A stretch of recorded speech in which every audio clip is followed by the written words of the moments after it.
Fallout Equestria, Shooting Star. By Flippy Rocks, HTF, over on FimFiction, Fallout Equestria, Shooting Star. Chapter 5, Centuries. Armor. Armor is an important necessity in the wasteland. It protects you from things like bullets and lasers, you know, bad stuff. The reason I'm talking about armor is because now I have it, well, for my chest and forehoof anyway. I was never really a fan of the stuff. It was heavy and got in the way, but given all that happened and all that's to come, I reckon I'd better wear it. But there was something unsettling about wearing the armor of some pony I had recently killed. I put it on and to my surprise it fit. I wasn't the biggest pony. Usually, clothes were a bit too big for me, but this armor fit me just fine. Hopefully, that didn't mean its previous owner wasn't too young. Then again, they were the reason Candy died, so screw them. Now back to the subject of my size. I'd like to play it up a bit, but I was on the small side of things. Actually, Sharp and I were the same height, despite her being younger than me. I put on my jacket, trying to make sure it didn't snag on a strap or something when a letter fell out of my pocket. I looked at the yellow-stained letter, seeing it had to be old, and flipped it over. There were a few stains and smudges which made most of the front writing unreadable. But from what I could tell from the writing, a young pony had written it, based on the fact that the letters were all scribbly and badly written. Like the drawing from last meal, but in ink. This brought up the thought of what had happened to that family before the end of the world. Had they survived, or... I looked out at the empty snowfield, as a wind blew across it. Were they trapped under the eternal snow, like Candy? I shook the thought as my heart felt heavy. No point wondering the fate of those long dead. But like the raider attacks, they just kept coming back. Then I was hit with the worst thought so far. What about the ponies who attacked us before? I never lived in Frost Crystal, nor did I socialize with the guards. But I knew they had families, and they were only doing their job to feed them. What of the ponies who attacked us? Did they have families? Were they only doing their job? Maybe not as slavers but as guards of Slave Town? I couldn't stop my mind from racing. Did I kill someone's husband or father? Will they starve and die because of me? I nearly jumped when Sis put her hoof on my shoulder. Are you okay, brother? Okay. How could I be okay? After everything that's happened? I was not okay. Yay, I'm fine, I said, putting on a fake smile. She looked me up and down. Then why are your legs shaking? I looked down to check. She was right, I hadn't even noticed. I quickly put my forehooves together to stop the shaking, before suddenly falling face first into the snow. Sharp sighed and picked me up, brushing snow off my face before picking up the last of her stuff and putting it on our backs. What's troubling you? I was going to answer with Candy's death and the bloodbath I created in the post office and the fact I was wearing the armor of someone I killed. Nothing, I finally said, my sheepish smile growing. Sharp just proceeded to stare me down until I couldn't take it. With a sigh, I asked her, is it okay to kill someone, even if it means hurting their family? She didn't even turn to look at me as she kept walking. If you're willing to kill, then you're willing to die, simple as that. I trotted up to her, thinking about what she said. But what about when I killed? She suddenly stopped and pulled out a worn .32 revolver from her back and turned around, pointing it at my head. I gulped and looked at the fairly okay condition revolver, seeing no rounds in the revolver, but I couldn't see if there was one down the barrel. Sharp, what are you doing? I said, emphasizing her name nervously. I felt a tug at my hoof. I looked down to see Sharp pulling out the knife from its holster in my bandages. Say I was an attacker, if you killed me to defend yourself, or some other pony, then it would be fine. She then hovered the knife up to my face. But if you killed me for no reason, then you would be the bad guy. Deep. She chuckled a little and put her gun away and my knife back. Dad taught me that. I scratched my chin with a wing, thinking. Did Dad ever tell you about his past? Or why he gave you more training? She seemed to ponder the question for a bit. No. I rolled my eyes as we kept walking before yet again we stopped. This time we were in front of the post office. I looked at the broken door, still hearing the rattling in my head. At least that brain fog cleared. Sharp, what was that stuff you gave me before? They call it nightmare fuel. Well, that sounds just lovely, not. I pondered what the drug actually did. It was then I noticed Sharp was poking me with a bottle of something. What? I said. Pay attention, you remember how and what radiation is, right? She asked, looking at me as if I was an idiot. I opened my mouth and she put a hoof to it. Of course not. Well, radiation is fallout from the balefire bombs. It's invisible and will make you sick and kill you if you have too much. It usually makes things glow green. The whole time I just stared at her with an annoyed expression on my half-covered face. I swatted away her hoof and replied to the question she had already answered for me. I knew, I said, emphasizing the O for effect. Good. She smiled smugly. Take this. In front of my face was a bottle with a label that read, Rad Safe. I took the bottle with my hooves and bit down on the lid, trying to turn it, with no luck. It won't open. What is that stuff anyway? Cue the sound of Sharp face hoofing herself. She didn't say a word as she took the bottle and her magic, showed me the top of the lid and proceeded to take it off.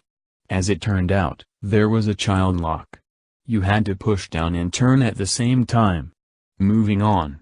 It's kind of like Radaway, it helps stop you from getting a lot of radiation. Before you ask. Radaway gets rid of it and it's that stuff Mom gave us when we got sick from the black snow, tasted like an orange fart. Anything else? At that point, I shrunk back, mumbling. I liked the taste. Sharp huffed and handed me the bottle again, turning away from me. I took it in my wings and looked into the bottle, 2 pills left. I placed it on my tongue. I always hated pills, I'd always gag. But at least they weren't as bad as needles. I was about to forcibly swallow when the sound of breaking glass distracted me. I looked over to what was left of the post office window. A glass shard had fallen off and there was one whole but cracked panel left, somehow. I saw something in that panel, it was looking at me and I was looking at it. It was meant to be my reflection, but it wasn't. I knew what it was, I had seen it before. In my dreams, in my head. But no, he was out. It was Dark. Dark Star was my reflection. He stared at me with a grin, looking at me with those white empty eyes as I stared back with my mouth open and my tongue out. Hurry up! Yelled Sharp, startling me as I looked forward, seeing her walking away. I put my tongue in my mouth and swallowed what I expected to be a bitter load. But nothing? Had I dropped it? I looked on the ground but was pulled away with another yell. Maybe I did swallow it. Either way, I'm sure it'll be fine. I was more worried about my reflection. Green, glowing wetlands as far as the eye could see. There was something sickening about the green ambience of the water puddles. Sharp had said radiation could make things glow, but I never thought it would have been to this degree. We walked for ages along a solitary raised road in the middle of this swampland. The only sound were our hooves and the clicking of the Pip-Bacchus rad meter. I wanted to break the silence, but there was nothing to talk about. I didn't want to bring up my growing problems or the fact that I was angry, sad and annoyed all at the same time. I had only been out here for a few days and I'd felt the loss, killed and nearly died repeatedly. How anyone actually managed to live out here was beyond me. After Candy, I had felt an incurable anger, the urge to unleash all my hate on this world. But there was no outlet in sight. No raider or slaver for me to fight, only my sister. I didn't want her to worry or see that. I felt a kind of pleasure. It was a dark pleasure from deep inside, and it only came out when I fought. It felt so right at the time. But now I felt ashamed of it. Was it the pleasure of the kill? Was it making me smile at the thought of killing somebody? Was this the feeling raiders felt? Was I turning into a raider? Even now, after I told Dark it didn't matter why I smiled, I still found myself coming back to the question. But there was something else, a feeling, a dark feeling deep down inside me. It was Dark Star. I could feel him, I could always feel him inside of me. But something felt different, he felt different. I tried focusing on it but was interrupted by the sound of the rad meter. Its clicking was increasing. It felt warm, an ambient warmth that felt sick and unnatural that ran through my body. I opened my eyes to see Sharp a few feet away with her gun out and charged. "What is it, Sharp?" She raised a hoof for me to stop talking. I pulled out my SMG and walked next to her. "What?" I looked to see where she was aiming and saw what looked like a pony figure in the distance. We heard the sound of shifting dirt from behind us. "Clever girl," Sharp whispered. I suddenly jumped forward into the air as Sharp spun around. Behind us were ponies, no, not ponies, something far uglier. They looked dead, their skin torn and their bodies shivered. I froze in horror at the sight of them. Sharp didn't hesitate to shoot the nearest one in the head before yelling, "Ghouls!" So that's what these monstrous things were called, ghouls. They, as a group, let out a blood-curdling howl as they began to charge. I took aim and unleashed a barrage of bullets at the lead ghoul with my SMG. Bullets peppered his body as he kept coming, but then the bullet holes began to freeze over. In a matter of seconds the whole ghoul's body was frozen solid. It proceeded to crumble and break into pieces as it hit the ground. I marveled at the SMG and its seemingly magical powers. I was certain I'd loaded normal bullets into it.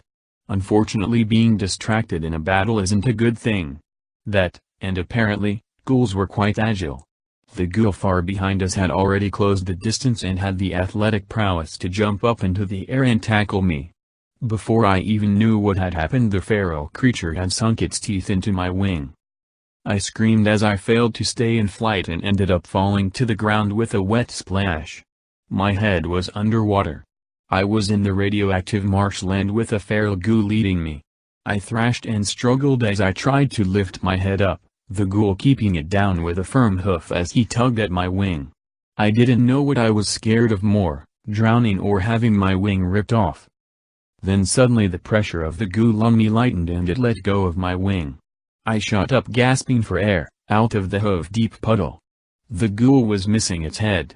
I looked too sharp to see her fighting off at least 8 ghouls with her laser musket, melee bashing them back before cranking it once or twice, then proceeding to take a shot. I was almost content to just watch if it weren't for the fact I was sitting in radioactive water and bleeding profusely from my wing. But then something began to rise from the mud itself, glowing like a lantern. But it too was a sickly shade of green, only more intense. It too was a ghoul, but this one was different than the others.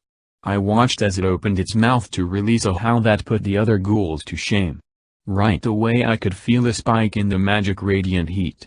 Sharp as Pip-Buck seemed to screech as it struggled to keep up with the radiation spike. Eventually, it stopped and the world seemed to go silent for a moment. Sharp and I watched in horror as some of the defeated ghouls began to get back up, seemingly revived by this glowing ghoul-less howl. Sis tried to get a shot off at him but the horde of ghouls seemed to guard their glowing one. I was so mesmerized by the fight that I forgot to do anything. That was until Sharp yelled at me to help. I quickly leapt into action with my wings under my jacket, not wanting to give them the chance of an appetizer. Yet again I had dropped my SMG. I swear I needed to get a neck band for that thing. Luckily I still had the combat knife. I quickly drew it and galloped up the bank, all the ghouls seemingly focused on Sharp. I felt a smile on my face as I took notice of the feeling of excitement, the drive to fight and kill. I lunged at the glowing ghoul with the intent to kill but was suddenly reminded of the post office. Blood, death, mutilation. I reveled in it, I enjoyed it, but I didn't want to. And I definitely didn't want anyone to see what a monster I was. By the time I snapped out of it I had overshot my lunge and the glowing ghoul proceeded to punch me in the stomach with a forehoof. The force was so great that I was flung backwards, coughing up blood and spit. I dug my hooves into the ground to stop myself flying off the edge of the road as I slid across the ground. I laid there for a moment, shaking and breathing, looking at the glowing ghoul. Some of the ghouls in the back of the pack were looking at me. but a growl from the glowing one turned their attention back to Sharp. I struggled to get up as my body quivered in pain, but there was something else, something deeper. It felt good. I rose with a smile on my face, almost happy that I got hurt, and I didn't know why. But then again I didn't argue with it either. The glowing ghoul looked at me, then at the shrinking pack of ghouls that were attacking Sharp. Yet again he let out a sickening howl. The disturbing feeling of radiation washing through me ruined my feeling of euphoria. The ghouls who weren't missing their heads started to move again. I saw half a ghoul twitch and move and another that had all its limbs shot off tried to wiggle towards Sharp. But I didn't pay them any attention. No, I was focused on the glowing ghoul in front of me. We charged at each other, unarmed. I dropped down and slid beside it, spreading out my uninjured wing to trip him up. I could see my knife on the ground. I was just about to reach it when the ghoul bit into my tail and pulled me back. I kicked at him with my back legs and a direct hit to the nose made it let go and reel back. I took this window of opportunity to get up. The ghoul started to stand back up, so I went to punch it in the face, but it blocked me with a hoof. Catching me off guard, he landed a blow to my chest. I felt the metal armor vibrate as it took most of the force, although it was enough to make me jump back. I looked at the knife a few feet behind me, then back at the ghoul as he got to his hooves. Hee, this was fun. With a big grin on my face, I leapt into battle with the ghoul. We traded blows. He was stronger but I was more agile, so I managed to dodge most of his attacks. He tried to bite me a few times, but every time he did, he failed. I got a chance to ring his head like a bell. He took what seemed to be a breath, before howling again. Fortunately, a swift uppercut interrupted him and sent him on his back. A scream from Sharp drew my focus. She had only 3 or 4 more ghouls left, but she had received some bruises and bite marks. Crack. I had never broken a bone, so I wouldn't know whether or not the ghoul had broken one. But when a glowing ghoul kicks you with enough force to cripple one of his own rear legs, I assume the recipient of all that force would definitely have a broken bone or two. It didn't actually hurt, no, it felt like a great amount of pressure on my chest. The pain only came when I hit the ground a few feet away. I would have screamed if it didn't feel like I was choking. I struggled to lift my head as I saw the glowing ghoul hobbling up on 3 hooves. It then proceeded to howl for the 3rd time. The radiation made me feel physically sick as I could taste blood in my mouth. My body felt tired and weak and wrong, just wrong. Its crippled leg retook the correct shape and it proceeded to be perfectly fine. I watched in horror as it walked over to me. Was this the end? I wasn't ready to die. It lunged atop me with jaws ready to snap down on my neck. No. I wasn't going to die here, especially after making a promise to Candy. I swung my hoof and blocked it. It didn't get a chance to bite down on my neck. Instead, it was forced to bite down on my hoof. I could see it close up as it growled and proceeded to try and bite down on my hoof armor, teeth scraping on metal. Up close, I got a good look at it. It was missing the skin from its muzzle and nose, only bone and teeth there. Its eyes were empty green balls. I wasn't even sure how this thing saw, and it was completely hairless with skin that seemed like thin leather. I could even see its skeleton, and not just because that's how skinny it was, but by the fact its internal glow highlighted its very bones. It was drooling and leaking a fluorescent green goo that would burn a little on touch with my skin. It was then that I realized my jacket and armor was splattered in the goo, from the fight. I started beating its head with my free hoof, but it soon pinned it with its own hoof. I couldn't move, being highly irradiated by it just thanks to its close proximity. The weight was making my chest ache in pain. I had to think fast. I had to stop it biting my hoof. Wait, biting. Oh Cadence orgy fucking a dragon, I had a bad idea. I pulled the whole ghoul up over the top of me, so its throat was near my mouth, then I proceeded to bite into it. The taste, the texture, the warmth. Needless to say it was fucking bad. It tasted like tingling warm rotten meat and had the consistency of tough yet slimy meat. All that while its irradiated blood ran down my throat, I had to swallow or risk drowning. I thrashed my head, trying to put all that out of my mind, trying to rip its fucked head off. It let go of my hoof and I wrapped it around its neck as I bit down deeper and harder, green blood spraying over me. Eventually, I got to it, the spine. I shook my head violently as it thrashed wildly. Crack tilde. It was dead. I had snapped its neck. I quickly took my mouth off it and tilted my head to the side and proceeded to puke up ghoul bits, green blood, and my own red blood. I just laid there for a moment with a dead glowing ghoul atop me and my vomit beside me. I felt a little smile on my face. I won. But the moment of victory was short-lived as the ghoul's body began to glow brighter and hotter. Whatever it was releasing a lot of radiation and I was under it. Fuck, it was going to explode or cook me, something to spite me and my win. I tried to move but my body was too sore and tired to bother. I shut my eyes. Fuck. View. Was I dead? Was it instantaneous evaporation? I felt lighter, also I felt a warm dust cover my body. I tried to open my eyes but the dust made it hard, so I shook my head, with much effort. A smoking powder pile covered me, with a reddish glow to it. I looked up to see Sharp, a few bruises and bite marks, but much better than me, with her magic musket rifle barrel smoking. Good job, Star. Oh, this is the point. I wish I could faint on command, but no such luck. Sharp bit into the hood of my jacket and proceeded to pull me out of the ash pile. Oh, the pain, the aching of my chest hurt so badly. Yet if I had to be honest, deep down, something felt good about it. At least it let me know I was still alive. Ghouls are ponies who got balefire bomb levels of radiation and bonded with it. Their bodies changed and they then became dependent on radiation. They lost their minds ages ago, so they referral and attack any pony who isn't one of them.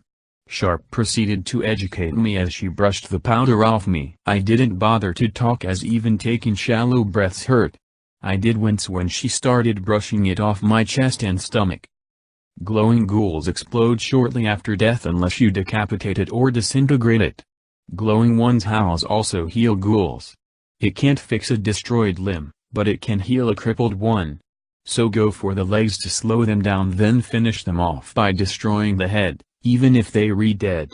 That goes for normal ghouls as well. Sharp was now looking to my injuries, removing my chest armor before softly pressing on my ribs with her magic. I could see the chest plate had a dent in it, probably stopped the ghoul from trying to kick a hole in my chest. Part of our basic first aid training was to check for broken bones. I tried to stay still and not whine, although it was very hard. Mainly I just paid attention to what she was telling me. Nothing broken, probably a major fracture. Let us say 2 healing potions and a ride safe. A ride away when we get out of here. Your wing will be fine, but no flying for a while. Luckily I drank a lot of milk, so my bones must have been strong. Wait, I never took my ride safe. I wonder what my radiation level was at? Probably not good. Sharp was exposed to less radiation but she seemed fine, more or less. As for me, I couldn't really tell because of the fight. Sharp lifted my head and popped a ride safe pill in my mouth and helped me down it with a healing potion, followed by another one. I laid there as it slowly took effect. My chest stopped aching and my bruises and bite marks began to fade. Then she rolled me slowly onto my side and bandaged my hurt wing. I still felt worse than when I was running a fever. My body felt weak and I felt extremely sick. Sharp then collected my weapons and helped me to my hooves. But even then I could barely stand. My legs were shaking and I was visibly weak.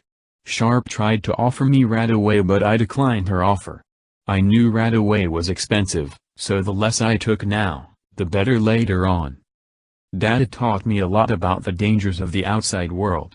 Ghouls, raiders, animals. He didn't think you'd be able to handle it out here on your own, so he wanted me to be able to take care of you. Sharp kept talking, as we walked. I was behind her, trying to keep up and not throw up at the same time. I stopped listening to what she said as I focused on staying awake, but I felt so damn tired. Sharp yelled something out and I could see it, The end of the swamp, and in the distance was a town. She turned around to look at me. I smiled, but I couldn't do it anymore. My legs gave out and I fell over onto my hurt wing. I was so tired, I needed to take a nap. Yes, only 5 minutes. The last thing I saw was Sharp running over to me, panic on her face. I was half expecting to be in my mental dark limbo, talking to Darkstar, and the fact I was turning into a monster, or the interrupted flashback to the post office. But no, I found myself waking up what felt like seconds after I had dozed off. The only problem was it was not a peaceful sleep. My body writhed in agony as it felt like I had a flaming hedgehog breakdancing in my body. The sensation was disturbingly close to that of nightmare fuel. My eyes shot open as my body thrashed around. I tasted blood as I coughed violently, barely able to breathe, let alone speak. I could see Sharp trying to restrain me as a series of red rash marks were all over my body. Sharp was screaming, but I didn't take notice. "Oh goddesses, make the pain stop." I felt the familiar effect of Sharp's numbing magic spell hit my body. It eased the pain, but the internal pain was still quite raging. I began to choke on blood, unable to cough after being numbed. So Sharp, in a panic, tilted me to the side to keep my airways drained. She also had to help me breathe with CPR. I didn't know what this was or why it was happening, but I wanted it to end. I saw Sharp inject me with 2 needles of Med-X, which helped douse the pain. I felt Sharp push a hose pipe down my throat, as I was unable to cough up the fluid on my own. This helped me breathe as the blood flowing out of the hose slowed down, but did not subside. I watched with tears, blood and drool running down my face as Sharp dragged me in the sleeping bag, towards the town. "Hang on, brother, we're almost to Radhoof, almost there." Those were the last words I heard before I mercifully fainted at last. My last thought being of Candy and the ghouls. It struck me as odd that while Candy was so young and was already gone, but ghouls were much older and could seemingly last forever. I slipped in and out of consciousness. Sometimes I only saw images, like Sharp dragging me through the town with the townsfolks. I remember we passed a butchery packed with different meats on display, with a mare in a green dress selling them. Then there were times I could only hear voices. "Just help him, doctor, I don't care what it takes, I'll pay for it." "Sharp," that was Sharp's voice. "I can't help him if you don't tell me what he took, that, and you won't even let me take off his jacket." I didn't know who this was, but if I had to guess I would have to say it might have been the town doctor. My condition was getting better, the pain had gone down, but I still felt extremely tired. I opened my eyes to see Sharp and the doctor, a 2-toned brown unicorn stallion, arguing with Sharp. I couldn't hear them properly, everything sounded muffled and I was still so tired. I closed my eyes and fell asleep again. I was in the dark limbo, but this time what appeared to be a storm of red and gray was moving away from me. That sucked. Dark. I spun around to look for him. Up here. He was above me, upside down, or was I upside down? This stupid limbo was disorientating. "What happened? Where were you?" I asked him, the thought of him appearing in the window fresh in my mind. He was in a reclining pose, his hooves under his head like a pillow and his legs crossed. "You nearly died and I was trying to take a nap." "Wait, what? What made me so sick? And why didn't you help me? That is what you do, right? Help me with my problems. Like Candy's death or the fact that I might be a raider at heart?" I blubbered on, my voice growing ever more worried. He chuckled a little and pushed his wing onto my mouth to shut me up. "SHHH, I don't know and I don't care. I'm not the other guy, now leave me alone." Suddenly I began to fall up, or was it down? So hard to tell without references. "Oh, wake me up if you want to have some fun, you know where to find me." I opened my eyes, seeing the nighttime clouds. I slowly sat up, my body stiff and tired, like I had just taken a long nap. I stretched and yawned before smacking my lips. I was thirsty. I got up and dug around my bag for a drink, and out came a bottle of Crystal Pop, the Crystal Empire's answer to Sparkle Cola. It was a glass soda bottle with a weird shape in the neck of the bottle. The caps had a small hollow tube on them. This was to break the seal and release the carbonated glowing bead into the neck of the bottle. You hold it for a few seconds as it carbonates the drink. This one was the original flavor of blueberries. But I had known they had other flavors: cherry, grape, orange, carrot, sparkle, and gem, according to the label which advertised them. Although Crystal Pop was the Empire's drink of choice, Sparkle Cola was sold in the Crystal Empire as well. But the Crystal Empire's main soda drink was still Crystal Pop, which according to the label on the bottle, which had a cartoony shiny crystal pony who was named, yet again to the informational soda bottle wrapper, was Soda Pop. This was the Crystal Empire's exclusive drink. I opened the drink and popped the seal, holding the cap down as it fizzed up. I then removed the cap and saw the number on the underside of the cap was a 9. Legend had it if you collected numbers 1 to 10 then you could win a prize. Well, that's what it said on the bottle label anyway. I finished the fizzy blue drink, which tasted like blueberries with bubbles. I looked around to see Sharp asleep. We were on the outskirts of the town on a hill. I didn't want to wake her, so I decided to head down there myself, my jacket on and wings hidden. I had tried to move my wing but it hurt a little, although the bandages were gone and there was only a faint mark left on them. I trotted into town with no particular goal in mind, but finding caps to repay Sharp would be good. Maybe use them to buy some more Radaway, now that I knew how crap it was to have what I assumed was probably lethal levels of radiation. It was then that I had found a board in the middle of town, just like at Slave Town, a job board. I looked at the jobs on the board but one stuck out like a sore hoof. Missing children. 8 missing children from the town of Radhoof. Strange music was heard at night when they were abducted. Reward, 100 caps per child found, an extra 300 for finding out what or who is responsible. Please help us find our children.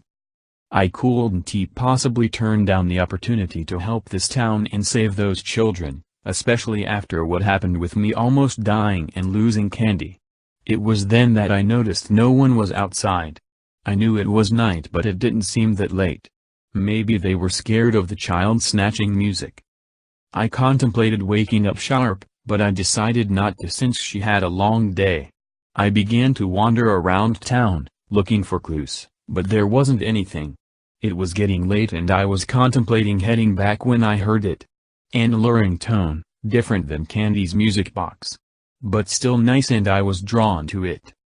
I followed the tone all the way out of town to what seemed like the middle of nowhere. There was a strange box playing the music. It was old and rusted but I could make out the words "Ice Cream Cart Music Box." I was about to pick it up when a white cloth covered my face. I tried to struggle and breathe but the rag seemed to be held there by magic. I quickly felt faint as I could taste and smell alcohol on the rag. As I collapsed I heard somebody say, "Night, night." It's only when you could use something that you remember you forgot it, like armor or even a weapon. And I am so sick of fainting. I groaned as I woke up slowly. I could feel chains around my hooves as I was hanging upright. My wings were bound and I was missing my jacket. Apart from that, it was very cold, colder than normal. I opened my eyes but couldn't see. I was blindfolded but I could still hear static. He's hacking and whacking and smacking. He's hacking and whacking and smacking. He's hacking and whacking and smacking. He just hacks, whacks, chopping that meat. My heart began to race as I thrashed, but soon I calmed down. It was just a radio song. But where was it coming from and who turned it on? Meat, I could smell the scent of meat and salt. I screamed for help but heard only the sound of my rattling chains. Something spoke, in a mare's voice. I should hate Pegasus. Up above the clouds, leaving the rest of us down here to rot. But I don't. In fact, the fact that you're a Pegasus is quite thrilling. I wonder what your wings taste like? My heart raced as my mind began to panic. Where the hell was I? Who the fuck was this talking to me? I then felt the blindfold slide off my face. I quickly opened my eyes to see. I was in a butchery cold storage locker, There were hanging bromwing carcasses all around me, slowly turning. I looked around for the source of the voice but found nothing. Then I saw it, the carcass of a pony, a little pony. It was prepared just like all the other carcasses, ready to be eaten. I fought back every urge to vomit as the realization that I might suffer the same fate kicked in. I've worked with meat for a long time. Even though ponies don't have to eat meat, there's still a market for it. The voice was out of sight but the sound of something being grinded was clearly coming from behind a row of carcasses. The younger the meat the softer and juicier it is, except for newborns. They taste more like fish. Have you ever had fish? It was a few moments before I worked up the mental courage to answer. No. A small chuckle crept across the room. Of course not, you're from the sky. It is a type of meat that falls apart fairly easily and has a distinct taste and smell, although it is riddled with small bones. The thought of fish and comparison to newborns made me gag, but I eventually calmed down a bit. I'm not from the sky, I was born on the ground. Yet again another chuckle crept across the room. Oh, well whatever, it doesn't really matter, now does it? I was getting sick of this damn free cash games. Who the fuck are you? Laughter. She was laughing at me. A row of hanging meat moved to the side to reveal a mare in a green dress with an apron. She was sharpening a butcher knife on a grinding wheel. She had a light green lime coat and a light brown mane and tail. Language. Now please let me introduce myself. My name is Barry Butcher and this is my butcher shop. She pulled off what turned out to be a wig, revealing a set of short yellow spiky hair and a horn. It was glowing yellow before stopping. His, coat then changed to a more yellow lime, compared to its previous green lime. "You're a stallion?" I ended up shouting out. He stuck out his tongue in a smile and twinkled at me, his voice now sounding more like a male S. "Guilty as charged, and to reward you for making it this far we have a special guest." His magic pulled some chains and the cadavers on the hooks began to shift and move. One of the missing fillies, maybe a year younger than Candy, was pulled forward from the shadows to his side. "Let her go," I demanded suddenly. The filly was crying and gagged, I could tell she was begging me for help. He proceeded to pick up his recently sharpened knife and brought it close to her face.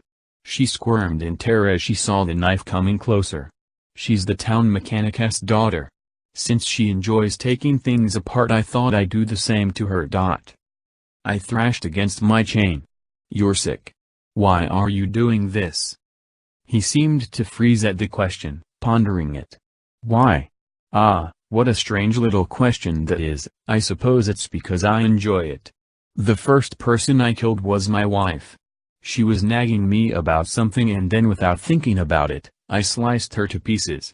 But then when I saw how finely I sliced her, I wanted more ponies to cut up, to reduce them to their most basic building blocks, and I wanted everyone to see. So I put her on special. I think you passed her thighs this afternoon." I remember, seeing the meat shop when Sharp dragged me through town, seeing the meat for sale. How can a person murder some penny for such a ridiculous reason?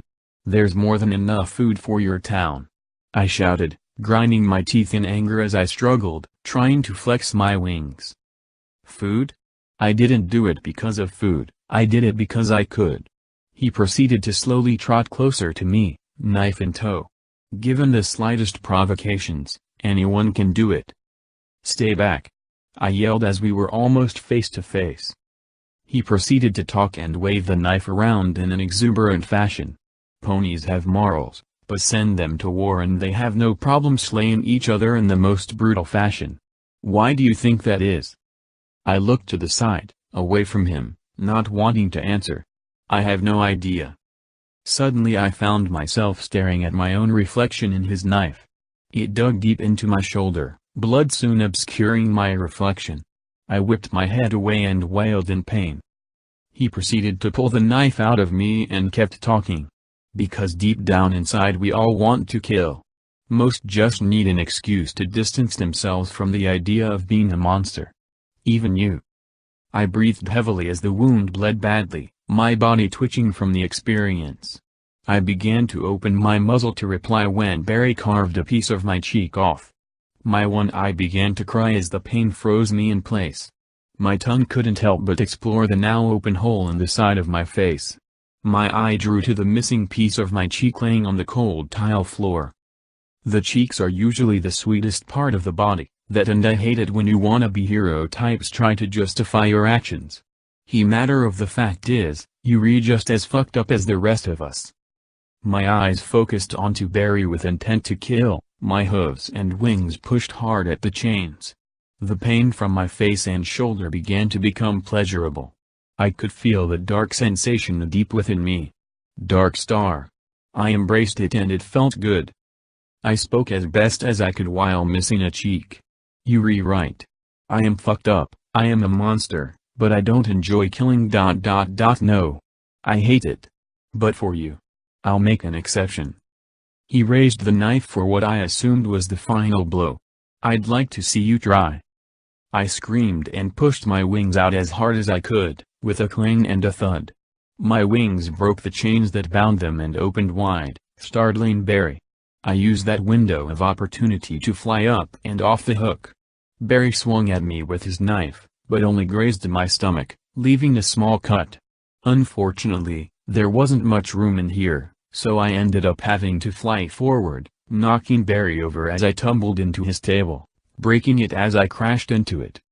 I quickly shook off the rough landing and hobbled to my bound hooves, looking around the broken wooden table for a knife.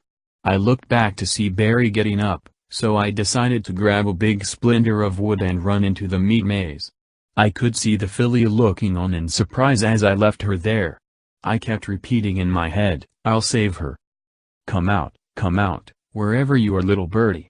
Barry's voice chilled me more than this damn freezer. I ended up leaning onto a Brahmin carcass, with the wooden shard in my mouth as I thought of a plan. My heart was racing, my wounds encouraging me. I resisted the urge to smile, mainly out of fear that my lip would split. But my thought was interrupted. A knife cut the Brahmin body almost in half, stopping shy of my neck. Before he could pull it out, I dropped down below the semi-cleaved carcass and went for his hoof.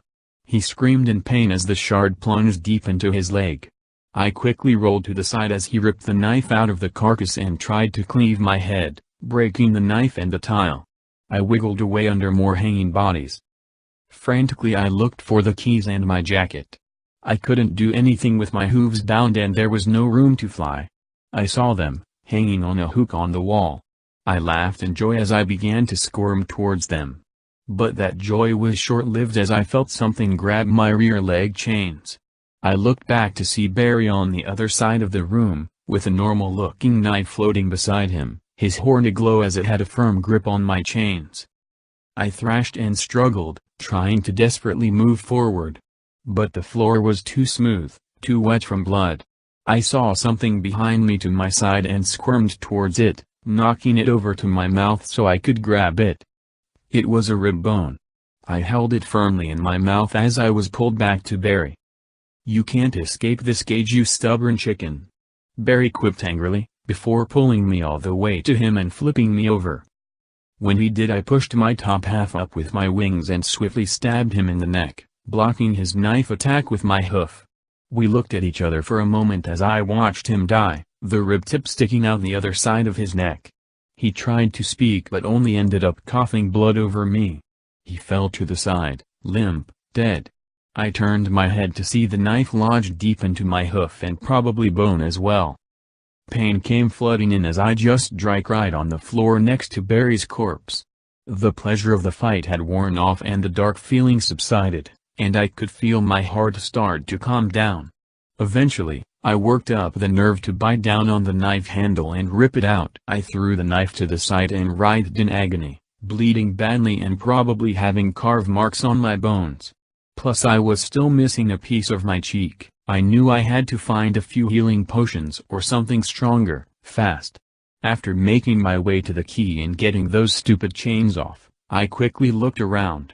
Luckily I found a box and inside was a drug called Hydra. I didn't hesitate to inject it, rejoicing at the feeling of my wounds closing. Even my missing cheek began to close up back to normal. Dad told me about the drug Hydra, said it was like a healing potion on steroids. But he also said it could cause mutations because of how strong it was. Apparently, it came from a multi-headed monster, if you could extract it without being killed. After that, I made my way to the hanging filly and let her down and took off her chains. I asked her if she knew where the others were and she pointed to a door. She just sat there crying. I took off my jacket and placed it around her. She looked up at me in confusion. "It's over now, I'm taking you home," I said, trying to comfort her as I went to find the others. That's how many there were in the room, the filly pointed out. With her, that makes 5 out of the 8. I tried not to think about what happened to the missing 3, but I know they were probably hanging from the ceiling like the one I saw before or on a stand in town. The children looked up at me and I could see in their faces that they were scared, cold and hungry. Some of them were still crying. I thought I saw Candy in the bunch, but it was just my imagination. I was speechless before them, I didn't know what to say. "Please let us go," one of the kids whimpered. A kid cut me off. "Please, Mr. Pegasus." I almost started crying. I'm going to take you home," I blurted out. We took things slow. I led the kids to what I assumed was the exit. A filly rode on my back, too traumatized to talk. Eventually, we found the exit with a terminal beside it and a Ministry of Fun poster beside that. Not wanting to explore this place, we didn't bother checking the other rooms. As it turns out, we were in the same field I was captured in. I decided to go back and to check the terminal as the kids were still busy going topside. The terminal wasn't locked, so I decided to access it. There were options for the siren controls and 5 entries on here. 4 were dated for this month and the first seemed to be pre-war. I decided to click on the oldest new one first. Entry 1. "She won't shut up, that mare will find anything to bitch about. Oh Barry, the meat's not selling. Oh Barry, you don't make enough caps. Oh Barry, you read never home.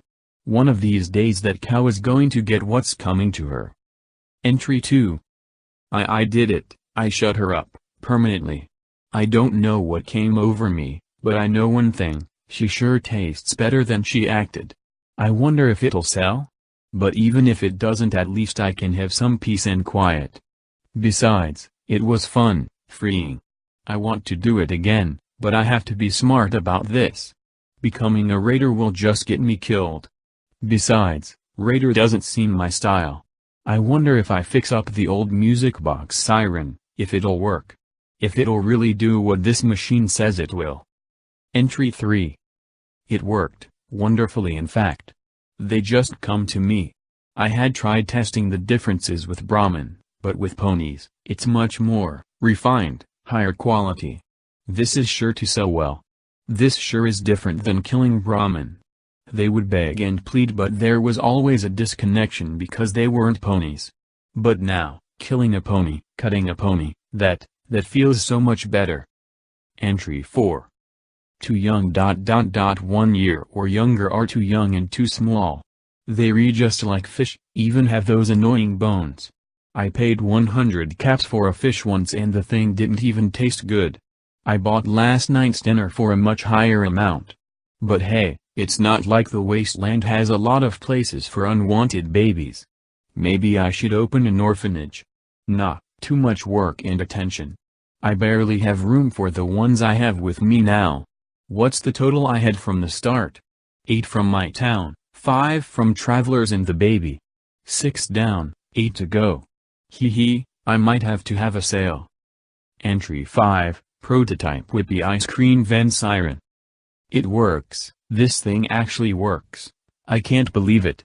A siren only children can hear, most of the time. We did get a few adults, but we're writing it off as them having childlike hearts or some crap like that. But yeah, a siren that only kids can hear that plays the near hypnotic ice cream tune. The Ministry of Fun is going to love this. They'll have to let us into their company now. Even if not, at least the ice cream companies will pay us big bits for this tech. I smashed the terminal, startling the filly on my back. Sorry, I said as I gave her a sheepish smile. It was just, I really didn't want to think about Barry and his victims. I checked to make sure that all the kids were topside, which they were, then I proceeded to follow them. I squinted as it was quite bright outside, probably daytime. I saw most of the kids smiling, and some were crying tears of joy. "Mr. Pegasus, thank you," said one of the colts. I just gave him a smile as we started walking back to town, thinking it was kind of cute. "Mr. Pegasus, why are you down here? I thought you lived in the sky?" To pass the time, some of the kids started asking me questions. I was born on the ground and so the wasteland is my home. I've never even seen what's above the clouds. The children were at all, being able to talk to a Pegasus.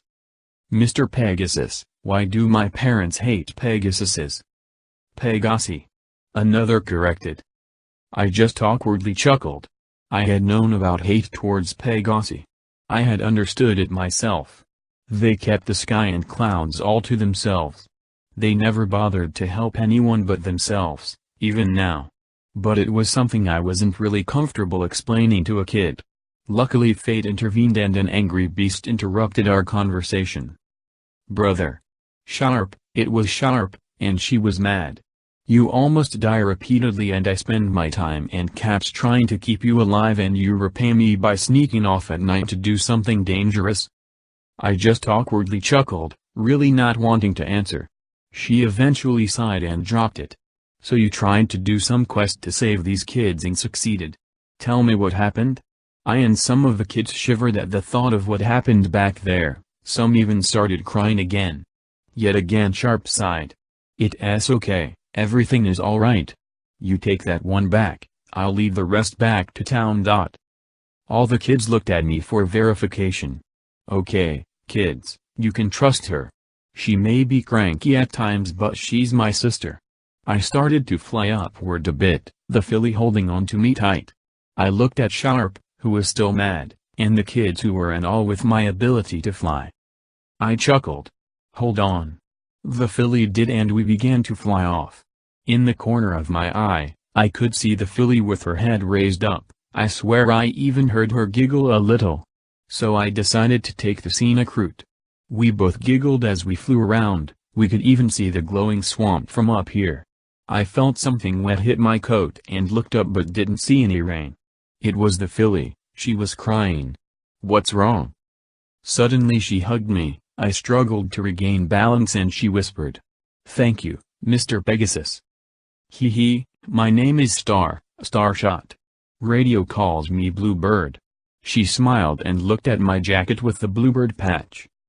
"Soothing sound." She mumbled, I almost missed it, but I assumed that was her name. I looked around when I thought I saw something, a Pegasus. Candy. I fell a little as I stared at her, flying in the distance. Before Soothing Sound's scream snapped me out of it. I chuckled, a little embarrassed.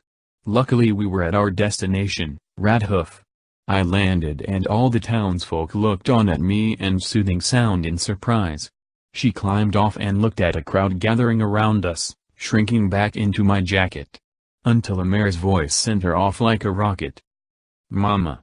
She rushed into and through the crowd, off to the sound of her mother's voice. The crowd was starting to mumble and murmur, but I still heard the sound of Soothing Sound reuniting with her mother. I smiled happily. That was until Sumipani shouted, "Give me back my daughter." "They'll be back soon, just wait." The crowd didn't seem happy with my reply, they were mumbling louder, eyes fixed on my wing. I could feel the situation turning bad. "You took them, didn't you, you Pegasus scum?" Enclave. They began to shout and yell at me, so I grabbed my jacket and was about to take off when a rock flew out of nowhere and hit me on my head. Within seconds I was mobbed. They pinned me down and kicked me, yelling about how I was some Pegasus who should have stayed in the sky. I tried to tell them how I wasn't Enclave, how I was one of them, but they wouldn't listen. So this is what it felt like to be hated, for being a Pegasus. This is what over a century of hate will do. I had promised to be remembered for centuries, but I did not want to be remembered for something I wasn't a part of. I didn't want this hate. Did I even have a place in this world? The wasteland doesn't want me and neither does the sky. The image of Sharp and Candy appeared in my mind. Home, they were my home. Sharp was my home. Candy knew about this, about what it was like to be hated for something out of her control. She must have experienced it as a slave. It all made sense. Why Dad was training Sharp about the outside. He put me in a cage where the guards of Frost Crystal would protect me from this hate, thanks to Dad. If I were to one day leave Frost Crystal, then he would have had Sharp protect me. Sharp, I need you. Through all the hooves I saw Soothing Sound being escorted away by her mother. She was trying to talk but her mother wouldn't listen. I curled up in a ball as I feared that they'd kill me. But then Sumipani's suggestion broke through the crowd's fury. I'll buy that Pegasus, 5,000 caps. The mob seemed to freeze and consider the stranger before I felt them begin to tie me up. My body was bruised and I had a bad black eye that was closed shut. But I could see the pony who suggested putting me into slavery and bought me at the same time. It was a ghoul. I'd thought ghouls were monsters. But this one was wearing clothes and spoke, although he was definitely a ghoul. He walked up to me and pulled out a club. Nighty-night. Walk. Great, now I'm a slave to a ghoul slaver. Author's note. Last update, May 13, 2018. Achievement unlocked, child-friendly. For seeking out and saving children from a horrible fate. Noble balance, ever-free pony. Fair play / Thank you so much for making this 1000 times better and 20% cooler.